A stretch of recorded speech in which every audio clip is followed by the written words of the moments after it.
இந்த மாதிரி எல்லாம் பேச சொல்லி யாரா சொல்லி கொடுக்கறா? தீவிரமா இருக்காங்க. எது மக்கள் பிரச்சனையோ அதுக்கு முக்கியத்துவம் கொடுக்கல.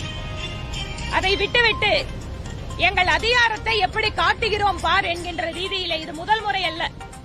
பாரதிய ஜனதா கட்சியினுடைய நிர்வாகிகள், ஒரு சாதாரணமான நிர்வாகி ஒரு சமூக ஊடகத்துல பதிவு பண்றதுக்காக கிட்டத்தட்ட 1.5 மாசம் கொண்டு போய் உள்ள வச்சிருக்காங்க. தொடர்ச்சியா நடக்குது. எழுத்தாளர் பத்ரி சேஷாத்ரி, அதுக்கப்புறம் யூடியூபர் மாரிதாஸ், எங்கள் கட்சியினுடைய நூற்றுக்கணக்கான நிர்வாகிகள், அரசு தொடர்ச்சியா அதை பண்ணிட்டு இருக்காங்க. தமிழக அரசு இப்போ அவரு திரு சவுக்கு சங்கர், அவர் எங்களை பண்ணாத ஒரு விமர்சனம் கிடையாது.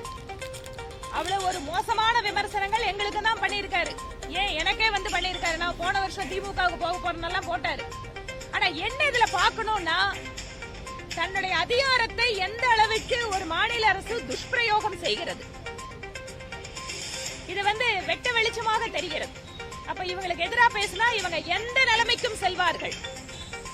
அது ஊடகமா இருந்தாலும் சரி, எதிரில் இருக்கக்கூடிய கட்சிகளாக இருந்தாலும் சரி, இந்த அரசு இவ்வளவு மோசமாக அதிகாரத்தை பயன்படுத்துகிறது என்பது ஜனநாயகத்திற்கு விரோதமானது. இவற்றையெல்லாம் மக்கள் பார்த்து கொண்டுதான் இருக்கிறார்கள். தண்ணி பிரச்சனை தீர்க்க முடியல. இன்னொரு பக்கம் போதை கலாச்சாரம், சின்ன சின்ன குழந்தைங்க எல்லாம் போதையில பாதிக்கப்பட்டுக் கொண்டிருக்கிறார்கள். ஒரு பக்கம் பெண்கள் தங்கள் கணவன்கள் டாஸ்மாக்கு போய் உயர விட்டுட்டு குடும்பத்தை ஒரு பாழ்படுத்திட்டு இருந்தாங்க. இப்ப கண்ணு முன்னால அடுத்த தலைமுறையை வீணாக்கி கொண்டிருக்கிற சூழல்ல இன்னைக்கு போதை கலாச்சாரம் தமிழ்நாட்டில் இருக்கு.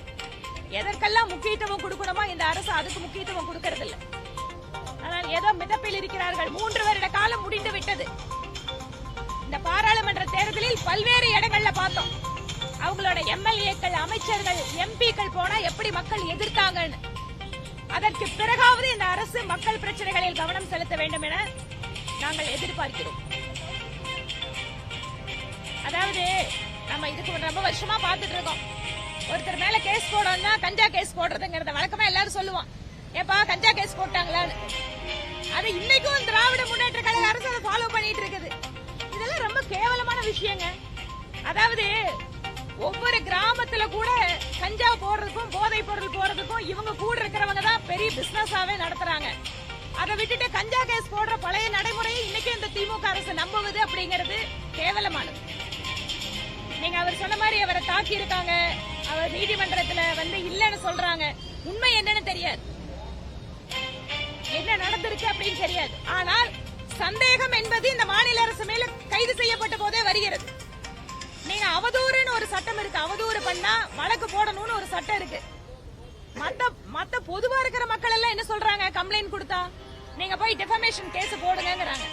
ஆனா இவங்களுக்கு எதிராக மட்டும் உடனடியா அரெஸ்ட், அப்புறம் அவங்க கூடவே கொஞ்சம் கஞ்சா, அப்புறம் ஜெயில உள்ள அடிக்கிறாங்களே இல்லையான்னு தெரியாது. ஆனா அப்படி எல்லாம் தாக்கப்பட்டிருந்தால் இந்த அரசு ஒரு கேவலமான முன்னுதாரணங்களை உருவாக்கி கொண்டிருக்கிறதுன்னு தான் அர்த்தம்.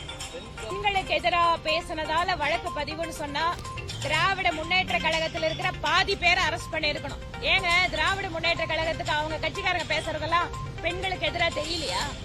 இன்னைக்கு என்னவோ பெண் காவலர்களை இழிவாக பேசிட்டாருன்னு இப்படி பொங்குகின்ற அரசு, உங்க கட்சிக்காரங்க எவ்வளவு தூரம் பெண்களை கேவலமா பேசிட்டு இருக்காங்க.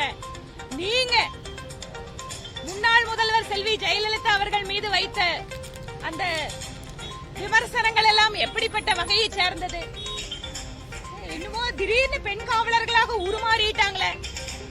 ஒவ்வொரு நாளும் சமூக ஊடகத்தை பாருங்க, எந்த அளவுக்கு உங்க கட்சிக்காரங்க பெண்களை மோசமா பேசிட்டு இருக்காங்க. சந்தியா ரவிசங்கர் கேஸ்ல எஃப்ஐஆர் எப்பங்க போட்டாங்க? அந்த அம்மா நேஷனல் விமன் கமிஷனுக்கு போய் மனு கொடுத்து அதுக்கப்புறம் வேற வழி இல்லாம கமிஷனோட டைரக்ஷன்ல எஃப்ஐஆர் போட்டாங்க. என்னமோ தானே கொடுத்தோன்னே எஃப்ஐஆர் போட்ட மாதிரி எல்லாம் பேசுறீங்க.